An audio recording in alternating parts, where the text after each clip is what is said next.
First of all, everybody, thank you for joining us today. I know many people have been with us before, and for some of you, this is the first time. One thought meet is an all thought meet, so we don't get all perspectives in all presentations every thought meet, but across them, we really hope we do. And today we've had some of the best, I think. We've had Beatrice, who's worked with a lot of countries. I've been on two different teams with Beatrice, and I know she has a passion for students, a passion for equity, and a passion for a strong teaching profession as well. And Carol, of course, is her foundational work is working with teacher unions, networks, associations in Ontario, and also with other policymakers and professionals around the world. And I think these two presentations go together really well. And they go together well because they say some of the same things and because they say some different things, and that are complementary and sometimes look like they're in a bit of tension. So I think one thing we learned from this is that, yes, through COVID-19, we've needed more collaboration, more leading through the middle, more enabling teachers to be the first responders to their kids, not just individually, but together. But that's also needed strong leadership from the top, which doesn't mean bureaucratic top-down leadership that's full of surprises and dictates, but that has developed collaboratively, listening and working with people around them, teachers, communities, parents, and so on. So this means if you're a minister or a deputy minister or both, be visionary. Be inspiring. Know your portfolio. So know your stuff and show you know your stuff as well, and communicate that to people. Listen to the science, listen to the evidence, listen to the professionals, listen to the communities. And I think we're hearing a lot of that from both Carol and from Beatrice. Together, and the word stakeholder just doesn't quite get hold of the oomph of that and what it should really feel like when you're actually doing that together. I want to close by just raising four things as we go, which is really taking everything that Carol and Beatrice have said and kind of twisting it and then moving on forward. First, Einstein's theory of relativity shows that time is related to light.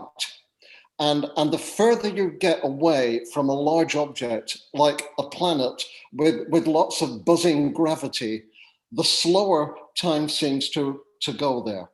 So if you're with me, this is essentially, in one sentence, what the theory of relativity essentially is. How things look depends on where you are. If you're a long way from things, it looks like things are going slower than if you're right in the middle of it. So what research pretty consistently shows is the further you get away from teaching and learning in the classroom, the slower things seem to go there, and you get impatient, frustrated, and so on.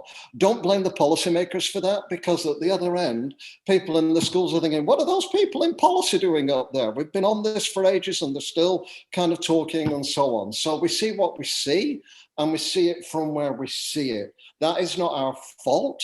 I've just written two books, one on engagement and one on well-being. It's full of research from Ontario and other parts of the world. But that book is different because 2 half days a week, I sit with my 3 grandchildren and I see what learning online is looking for them and how it looks for their teacher on the other end. When she's sending materials at 4 o'clock in the morning for the kids next day, doing great things, but on her knees, basically.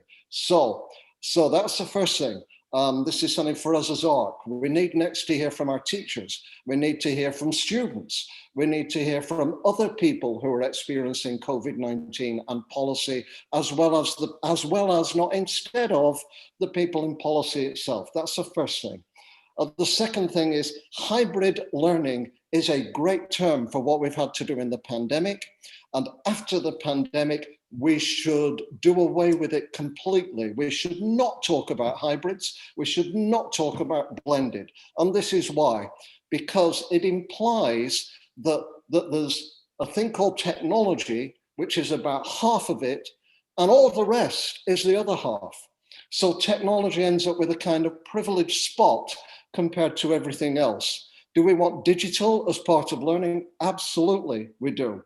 And we've got more now because we've got teachers with more expertise. But technology should be as much as, and no more than, graph paper, glue, soccer balls, science equipment, pen, paper, crayons. It should be there. And you think of it like everything else. When you need it, you use it. And when you don't need it, you don't use it. Call it hybrid, and it gives, so think of, hybrid glue, hybrid scissors, hybrid science. It makes no sense. So let's not talk about hybrid technology and put that away completely and think of other words to describe it when we've moved on. Third, watch the movie on Netflix, The Beginning of Life 2. It's a Spanish and Portuguese. It's a movie. It's filmed in Latin America. And it's about the importance of nature in children's education. Two things we've learned from the pandemic are the importance of digital and the importance of physical. Both of these. In fact, the evidence is clearer on the benefits of physical engagement with nature in Nordic communities, in the outdoors, in environmental education, amongst indigenous communities, than it is persuasive about digital. Now, Beatrice works for the OECD and does fantastic work, but at the end of the day, it's the Organization for Economic Cooperation and Development, not the Organization for Environmental Cooperation and Development. So we can't expect the OECD to do everything, but other people like us have to pay attention to the other things that the OECD can't fully pay attention to themselves. So that's the second. Let's think about nature as much as let's think about the physical as much as we think about the virtual, and come back to that after the pandemic. Third, I'm almost done now. Carol and I are involved with 8 other advisors in Scotland, and online on the ART website, we've just posted it on the chat.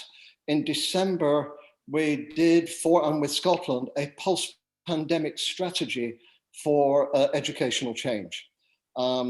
It's worth taking a look at because it's very consistent with a lot of, particularly what Beatrice was saying, and also what Carol was saying. The need to have a system that is universally designed to be good when there isn't a disaster and to be workable when there is a disaster. Because who tells us, not who the group, but who the World Health Organization, who tells us that we're going to have more disasters, not less. More hurricanes, more floods, more fires, and more pandemics because of what we're doing to the environment, essentially. So be ready, be prepared, have a flexible, responsive, collaborative system with firm, inspiring leadership at the top that can combine the physical and the digital, and that can totally transform testing, examinations, and educational assessment. That is the third thing. And actually, there isn't a fourth thing because it's 12:02 now. So three will do for now. But I think what you've seen here, and the strength is two perspectives that, like a Venn diagram, overlap a lot, with the positives coming out the pandemic and also the worries coming out the pandemic, and both presenters helping you think, especially, what is the role of the teaching profession? What is the role of other stakeholders, not just during the pandemic, but beyond it? Thanks, urgent and also long-term as well. So please, show us your icons, show us your hands. Please thank these two fabulous women leaders, or two leaders, period, but two, because we've had enough men on this platform in the past. So these two fabulous women leaders who have helped us think about leadership, about teachers, about learning, about well-being, and about policy. Show your hands, please, because this was great. Thank you.